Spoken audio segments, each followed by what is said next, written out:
अस्सलाम वालेकुम, welcome back to direct impact. अगर आपने अभी तक इस चैनल को सब्सक्राइब नहीं किया तो जल्दी से हमारे चैनल को सब्सक्राइब कर लीजिए, बेल आइकन दबा लीजिए ताकि आने वाली लेटेस्ट अपडेट्स और ड्रामा रिव्यूज़ सबसे पहले आप लोगों तक पहुंच सकें।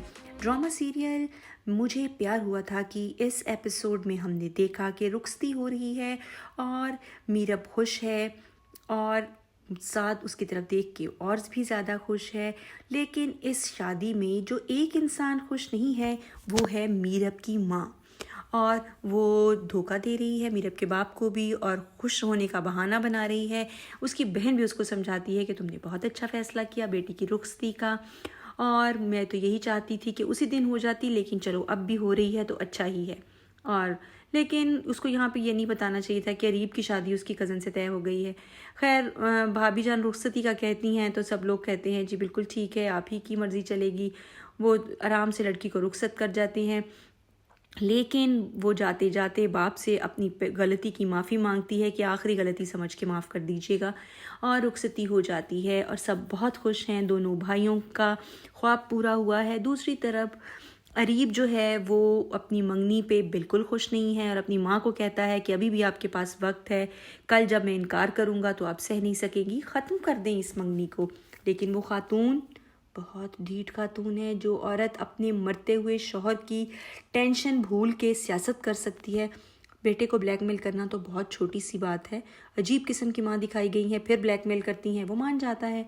और यहाँ पे रुखसती के बाद मीरब जब नए कमरे में शिफ्ट होती है तो उसको बहुत अजीब लग रहा है और सब कुछ उसकी एक्सपेक्टेशन के ख़िलाफ़ हुआ है। पानी पीने लगती है तो गिलास हाथ से छूट जाता है। बहुत नेचुरल और अच्छी एक्टिंग दिखाई है यहाँ पे मीरब की। साथ तो है ही बहुत टॉप का एक्टर, वो एक दफ़ा फिर बहुत अच्छी एक्टिंग करता है और कहता है कि तुम खुद को हल्कान मत करो, वही होगा जो तुम चाहोगी। हम अच्छे दोस्त तो है ना, अगर अच्छे मियाँ बीवी नहीं बन सके। वो भी यही कहती है कि मैं अपना अच्छा दोस्त कभी खोना नहीं चाहूँगी। नेक्स्ट मॉर्निंग जब नाश्ता का टाइम होता है तो माँ कहती है कि बेटे तुम कहाँ जा रहे हो? वो कहता है मैं ऑफ़िस जा रहा हूँ। तो माँ उसको मना करती है और वो माँ के कहने पे मान भी जाता है। बहन से अभी तक नाराज़ है और इतना प्यारा स्टाइल था बहन का अपने भाई को मनाने का, और उसका भी उतना ही स्टाइल था जब उसको कहता है कि तुम्हारे ड्रामे कभी ख़त्म नहीं हो सकते। It was very cute and very natural. दूसरी तरफ खैर से अरीब की कज़न और उसकी होने वाली सास दोनों एक बहुत बड़ा ड्रामा है, जो कि यहाँ रिवील हो गया कि दोनों फंसा रही हैं अरीब और उसकी माँ को। और ऐसे लोग तो जल्द एक्सपोज भी हो जाते हैं, ये भी हो जाएंगी। मीरब के पेरेंट्स नाश्ता लेके आ रहे हैं, लेकिन मीरब और साद जो हैं वो एक दूसरे से डिस्कस कर रहे हैं कि हमारी पहली वाली दोस्ती जो है वो कहाँ खो गई। उन दो दोस्तों को हमेशा दोस्त रहना चाहिए। तो साथ कहता है कि ऐसे ही होगा, तुम क्यों परेशान हो? वो कहती है नहीं मैं तुम्हारे लिए परेशान हूँ, तुम वो साथ नहीं हो, तुम्हारे साथ जुल्म हुआ है, तुम सारी रात बेचैन रहे हो, सोए नहीं, करवटें लेते रहे हो। वो कहता है मैं तुमसे वादा करता हूँ तुम्हारा दोस्त कहीं नहीं जाएगा, हम पहले की तरह अच्छे दोस्त रहेंगे। वो अपना स्पेशल साइन शो करता है, वो भी खुश हो जाती है और दोनों की दोस्ती बरकरार रहती है। यहाँ पे वो लोग नाश्ते पे आते हैं तो भाई भाभी बहुत अच्छा सलूक करते हैं एज़ ऑलवेज़, लेकिन मीरब की माँ का मुंह बना ही हुआ है यहाँ पे भी, और बेटी तो उनकी है ही बहुत अच्छी। चली जाती है नाश्ता उठा के सेट करने टेबल पे, तो यहाँ पे मीरब आती है, माँ बाप से मिलती है, दिस एंड दैट। और खैर से अरीब साहब की माँ फिर आ जाती हैं ब्लैकमेलिंग के लिए। वो कहते हैं आप किसी तरह ये मेरी कज़न के साथ मंगनी वाला चैप्टर क्लोज़ कर दें। वो नहीं मानती। खैर यहाँ पे मौका मिलते ही मीरब की मदर जो है वो फिर मीरब को भड़काने लग जाती हैं ससुराल के ख़िलाफ़। फ़ोन आता है साथ का कि रेडी रहो हम कहीं जा रहे हैं। फिर वो अपनी असलियत पे आ जाती हैं कि हाँ अब तो इनके हुक्म पे चलना पड़ेगा, जहाँ ये कहेंगे चल पड़ो, उठ के जाना पड़ेगा, जो कहेंगे पहन लो, पहनना पड़ेगा। व्हाट इज़ दिस यार, तुम्हारी बेटी को इज्जत से उन्होंने अपने घर की बहू बनाया है, कुछ शर्म करनी चाहिए। लेकिन नहीं, अजीब रोल है, लेकिन ये कर बहुत अच्छा रही है। एक्ट्रेस बहुत अच्छी है, सलमा बहुत अच्छा प्ले कर रही है ये रोल।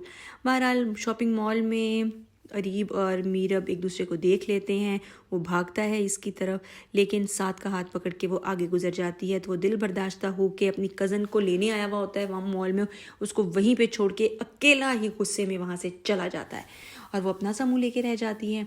फिर अपनी माँ को कॉल करती है और बताती है कि वो आया और मुझे बीच रास्ते में छोड़ के चला गया। तो उसकी माँ कहती है ब्यूटिशियन आ चुकी, आओ तुम घर रेडी हो जाओ।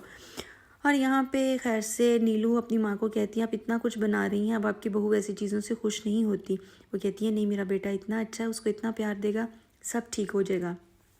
इतनी अच्छी और पॉजिटिव बात इस औरत ने की है कि बस दिल जीत लिया। Very well done. इतनी पॉजिटिव होनी चाहिए हर सांस। Very well done. खैर वहाँ पे फिर जब मॉल में रीब को देख लेती है मीरब, तो उससे भी वहाँ रुका नहीं जाता, वो फटाफट आके गाड़ी में बैठ जाती है। तो साथ कहता है क्या हुआ, पानी लाऊं? कहती है नहीं मैं ठीक हूँ, चलो घर अब। खैर से यहाँ पे उसकी कज़न साहिबा दुल्हन बनी उसका भी इंतज़ार कर रही हैं, और दोनों माँ बेटियाँ यहाँ पे सियासी गुफ्तगू कर रही हैं कि इतनी नकचड़ी मुमानी जो हैं वो हमारे जाल में फंस गई हैं। मामू हमें फाइनेंशियली सपोर्ट करते थे तो ये हमें हकीर समझती थी, अब हमारी बारी है, हमें को छोड़ेंगे नहीं, ये है वो है। और मामी बेचारी फूल बाहर अपने बेटे को फ़ोन कर रही है, वो पिक नहीं कर रहा, वो कहीं चला गया है। क्योंकि पहले तो मंगनी के लिए राज़ी हो गया था, लेकिन जब उसने मीरब को देखा तो वो फिर अपने गम में मुब्तला है और कहीं जाके स्मोकिंग कर रहा है। मुँह दिखाई का सेट दिखाती है नीलो चच्ची जान को। चच्ची जान इतना गंदा मुँह बनाती हैं, दिखाना ही नहीं चाहिए था। कोई उनको ख्याल नहीं है कि मेरी बेटी का दिल रखने के लिए मैं कह दूँ, इन लोगों का दिल रखने के लिए कह दूँ, अच्छा चुप रहती हैं। वो खाना लगाने चली जाती है और ये बार बार फ़ोन कर रही हैं अपने बेटे को, वो इनको घास नहीं डाल रहा। और खैर से यहाँ पे फुफ्फो साहिबा जो हैं वो कहती हैं कि अभी तक आपका उससे रब्ता नहीं हुआ। बेटी समझाती है कि अम्मा फ़िक्र ना करो, मैंने जाल में फंसा लिया हुआ है मामी को। और खैर से तंबाकू नोशी सेहत के लिए मुज़र है, हम भी इसको कंडेम करते हैं। और यहाँ पे खैर से तंबाकू नोशी की जा रही है गम में। और देखते हैं अगले एपिसोड में ये मंगनी करवाते हैं या यहीं पे गम में मुब्तला खड़े रहते हैं। अब यही था आज का रिव्यू। आपको कैसा लगा कमेंट सेक्शन में अपनी राय का इज़हार ज़रूर कीजिएगा। हमारा चैनल सब्सक्राइब कर लीजिए, बेल आइकन दबा लीजिए ताकि आप आइंदा भी अपडेटेड रहें। तब तक के लिए इजाज़त, अल्लाह हाफ़िज़।